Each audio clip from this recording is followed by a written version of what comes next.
Hello everyone, कैसे हैं आप लोग। मैं सेतु सिंह आप लोगों के समक्ष पुनः उपस्थित हुआ हूं। मेरे चैनल का नाम है सेतु सिंह है और हम लोग मैट्रिक्स का 4 पार्ट आप लोगों के 5 पार्ट रख चुके हैं। आज छठा पार्ट हम लोग करेंगे। पार्ट 005 तक हो चुका है, 006 पे हम लोग बात करेंगे। मैट्रिक्स का मल्टीप्लिकेशन हम लोग कल देखे थे। मैं एक क्वेश्चन को बना के वहाँ पे छोड़ दिया था। उम्मीद करता हूँ कि अभी जो हम लोग इसको उस श्रृंखला को आगे बढ़ाएंगे तो आपको कंसेप्ट समझ में आएगा। चलिए हम लोग आज एनसीईआरटी से क्वेश्चन कर रहे हैं, क्योंकि एनसीईआरटी में जो मैट्रिक्स का मल्टीप्लिकेशन है वो बहुत अच्छा से दिया हुआ है, बहुत अच्छा है एनसीईआरटी का मल्टीप्लिकेशन मैट्रिक्स के अंदर। और हालांकि एनसीईआरटी बिहार बोर्ड सीबीएसई दोनों के लिए और कोई भी स्टेट बोर्ड के लिए बहुत अच्छा बुक है, तो वह तो बनाना ही चाहिए। इस तरह का मल्टीप्लिकेशन कल हम लोग देख चुके थे। 2 मैट्रिक्स दिया हुआ है, यहाँ नाम हम लोग नहीं लिखे हैं, ए बी या पी क्यू ऐसा नहीं लिखे हुए हैं। इसका ऑर्डर क्या होगा, 2 क्रॉस 2 होगा। और इस मैट्रिक्स का ऑर्डर 2 क्रॉस 2 होगा। एक ओवल बना लेंगे यहाँ पर। क्या बताए थे, इसको ऐसे कवर कर लेंगे। अगर मीन मतलब यह मिडिल का, यह दोनों इक्वल होगा तो मल्टीप्लिकेशन होगा। अगर यह दोनों इक्वल नहीं हुआ मल्टीप्लिकेशन नहीं होगा। अगर मल्टीप्लिकेशन होगा तो मल्टीप्लिकेशन के बाद जो मैट्रिक्स बनेगा उसका ऑर्डर क्या होगा, 2 रो होगा, 2 कॉलम होगा, मतलब प्रोडक्ट ऑफ एक्सट्रीम्स। तो पॉसिबिलिटी कैसे चेक करते हैं, ध्यान दीजिएगा। मैट्रिक्स का प्रोडक्ट का पॉसिबिलिटी कैसे चेक करते हैं, मीन इक्वल होना चाहिए। मीन समझते हैं ना, अगर 4 टर्म्स दिया हुआ है तो मिडिल का जो 2 है वह आपका मीन हो गया। और प्रोडक्ट का ऑर्डर क्या होगा, जो गुना होके आएगा, गुना होके जो आएगा उसका ऑर्डर क्या होगा, प्रोडक्ट का ऑर्डर प्रोडक्ट ऑफ एक्सट्रीम्स। क्या होगा, प्रोडक्ट ऑफ एक्सट्रीम्स। एक्सट्रीम समझते हैं, अगर 4 टर्म 4 कोई नंबर सीक्वेंस में है, यह और यह एक्सट्रीम कहलाता है, वन एंड अदर एंड। और यह जो बीच में है यह मीन कहलाता है। तो उम्मीद करते हैं इस कंसेप्ट को आप समझ गए होंगे। तो अब हमको इस दोनों मैट्रिक्स का मल्टीप्लिकेशन करना है। अच्छा, 1 5 3 2 यहाँ दिया हुआ है, 4 8 7 6 यहाँ दिया हुआ है। दोनों को मल्टीप्लाई करना है। मैट्रिक्स हम लोग यहाँ बना लिए। गुना होगा, इसका कैसे जांच करेंगे, तो 2 इक्वल टू 2 है, मतलब गुना होगा। और प्रोडक्ट ऑर्डर क्या आएगा, 2 रो 2 कॉलम। ध्यान से देखिए, 2 रो 2 कॉलम इस तरह से लिख दिए। कितना डॉट्स बना, 4 डॉट्स। डॉट्स को यहाँ पर सेट कर देना है। ध्यान से देखिए, यह शुरुआती दौर में जब आप सीख रहे होते हैं तो उस पर बेस्ड यह होता है। अब क्या करना है, कल हम लोग इस पर बहुत चर्चा किए हैं। पहला मैट्रिक्स सेकेंड मैट्रिक्स को अभी नहीं देखना है। पहला मैट्रिक्स यहाँ देख रहे हैं, इसको अभी नहीं देखना है। सेकेंड मैट्रिक्स को नहीं देखना है। 1 5 देखिए, यहाँ भी 1 5। ये जो होता है टर्म, ये फिक्स होता है, यानी जो हॉरिजॉन्टली आप देख रहे हैं यह फिक्स्ड होता है। जो वेरिएबल होता है ये स्पेस, ये चेंज होता है। अब सेकेंड पे आइए, क्या है लिखा हुआ, 3 2। यहाँ भी क्या लिखेंगे, 3 2 लिख दिए। इस मैट्रिक्स का काम हो गया। अब नेक्स्ट मैट्रिक्स है, क्या है लिखा हुआ, 4 7। यहाँ क्या लिख देंगे, 8 6। यहाँ 4 7, यहाँ 8 6। अब देखिए इसका आंसर सॉल्यूशन कैसे आएगा, 1 into 4 4। यहाँ देखिए 1 into 4 4, 5 into 7 35 लिख दिए। 1 into 8 8 प्लस 5 into 6 30 लिख दिए। 3 into 4 12 प्लस 2 into 7 14 लिख दिए।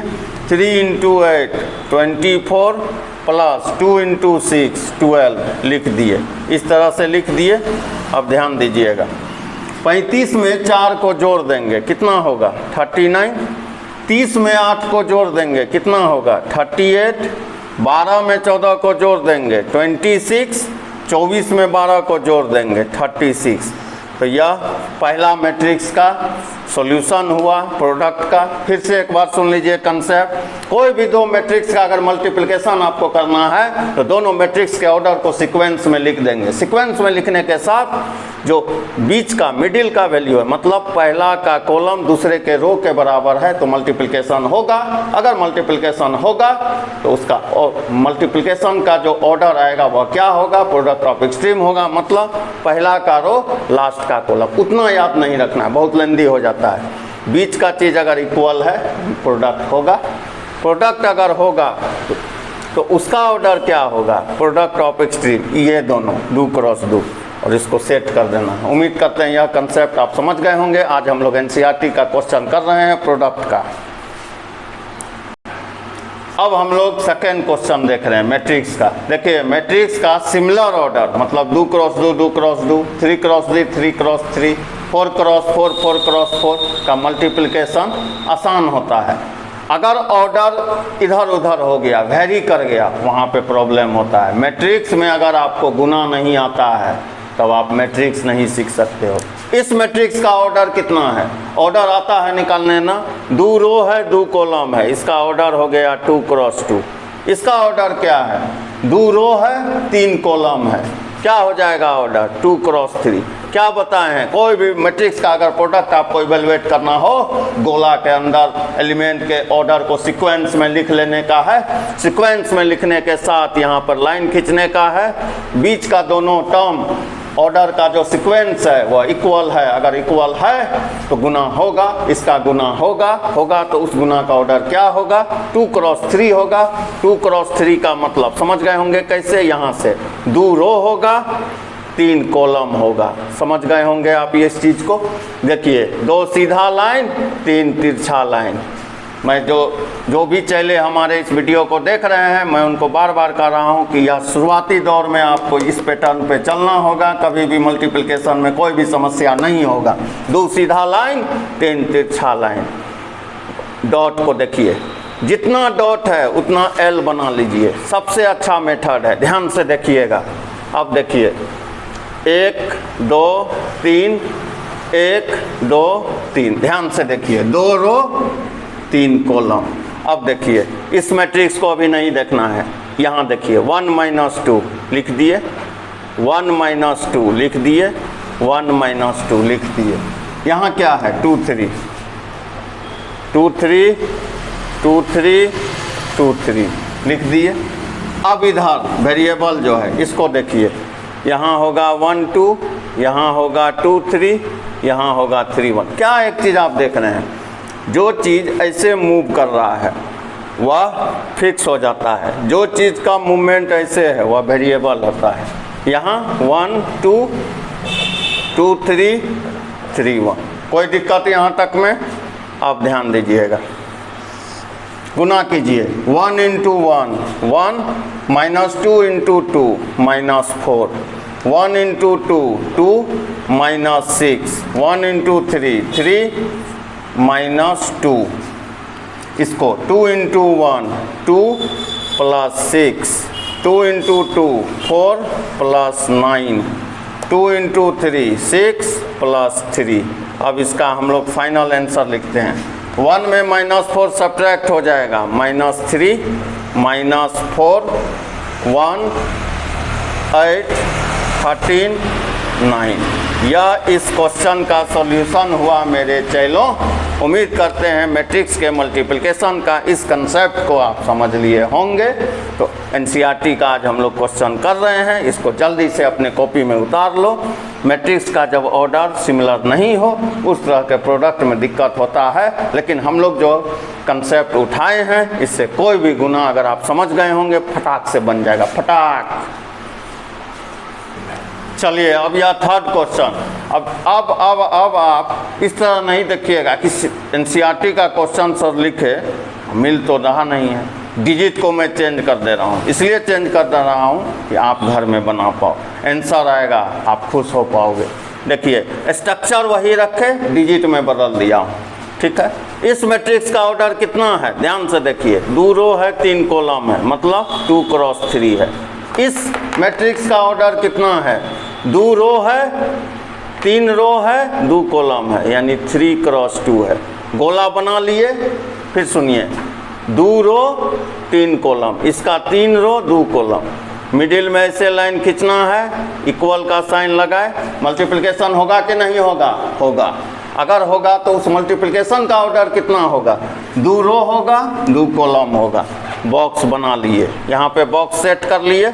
अब ध्यान से देखिए, 2 रो होगा 2 कॉलम होगा, क्या सिखाए हैं, 2 सीधा लाइन खींचना है, 2 वर्टिकल लाइन खींचना है, डॉट्स जितना बना उतना उल्टा एल बनाना है, उल्टा एल उल्टा एल उल्टा एल उल्टा एल।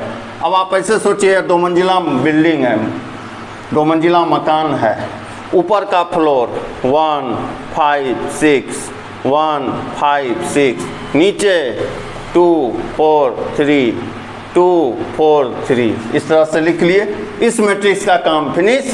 इधर क्या है, 1 3 5, यहाँ क्या है 2 4 6 1 3 5 2 4 6। उम्मीद करते हैं आप लिख लिए होंगे।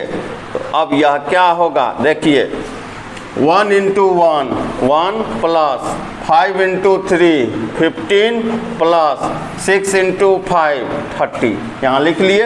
अब देखिए, 1 × 2 2 प्लस 5 × 4 20 प्लस 6 × 6 36, लिख लिए। 2 × 1 2 प्लस 4 × 3 12 प्लस 3 × 5 15, लिख लिए। यहाँ देखिए, 2 × 2 4 प्लस 4 × 4 16 प्लस 3 × 6 18, लिख लिए। यहाँ तक में कोई दिक्कत। अब क्या होगा, ध्यान से देखिए, 30 15 45 और 1 46, 56 और 2 58, जोड़ घटा अपना कीजिएगा। 15 12 27 2 29 और 20 38। ये इस क्वेश्चन का सॉल्यूशन हुआ मेरे चैलो। मैं उम्मीद करता हूँ कि मैट्रिक्स का मल्टीप्लिकेशन आपके दिमाग में सेट हो गया होगा। यह जो कंसेप्ट है इसको याद रखना है, ऐसे नहीं याद रखना है। मैं लिखवा दूंगा लास्ट में, टेंशन नहीं लो, लेकिन बनाना ऐसे है, दिमाग में रहेगा, कॉपी में रह जाएगा, कंफ्यूज हो जाओगे, गलत हो जाएगा मैट्रिक्स।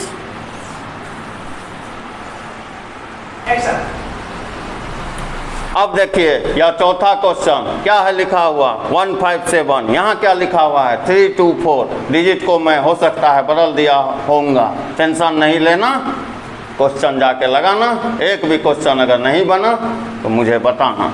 इसका ऑर्डर क्या है, मैं जानता हूँ बहुत से हमारे चेले हैं जिनको ऑर्डर निकालने अभी तक नहीं आता है। देखिए, 1 रो 3 कॉलम 1 क्रॉस 3, इसका ऑर्डर ध्यान से देखिए। इस तरह के मैट्रिक्स में प्रायः लोग गलती करते हैं। ऑर्डर कैसे ले रहे हैं, देखिए, 1 2 3 1 3 क्रॉस 1, गोला बनाए, ऐसे घेरना है। क्या है, 3 बराबर 3, गुना होगा कि नहीं होगा, गुना होगा ना, होगा। क्या ऑर्डर होगा, 1 क्रॉस 1, 1 रो 1 कॉलम। 1 रो 1 कॉलम का मतलब ऐसा लाइन, 1 डॉट बनेगा, 1 डॉट, ऐसे डॉट बन गया।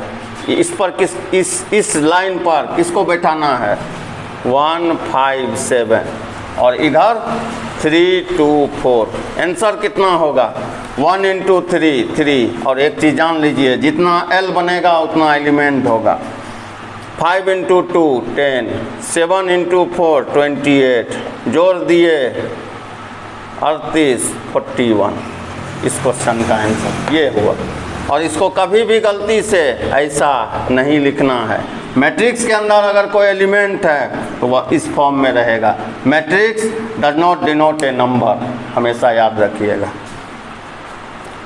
इसको आप 41 नहीं लिख सकते, मैट्रिक्स के सिंबल के अंदर रहेगा। मैट्रिक्स का यह एलिमेंट है, यह नंबर नहीं है, नंबर से प्रेजेंट हो रहा है लेकिन मैट्रिक्स के अंदर है। A matrix does not denote the number. तो उम्मीद करते हैं यह 4 नंबर का प्रश्न आपके दिमाग में सेट हो गया होगा। इस उम्मीद के साथ हम लोग आगे की ओर प्रोसीड करेंगे। एनसीईआरटी का सारा क्वेश्चन है, डिजिट को हमने बदल दिया है, बक्सा वही है।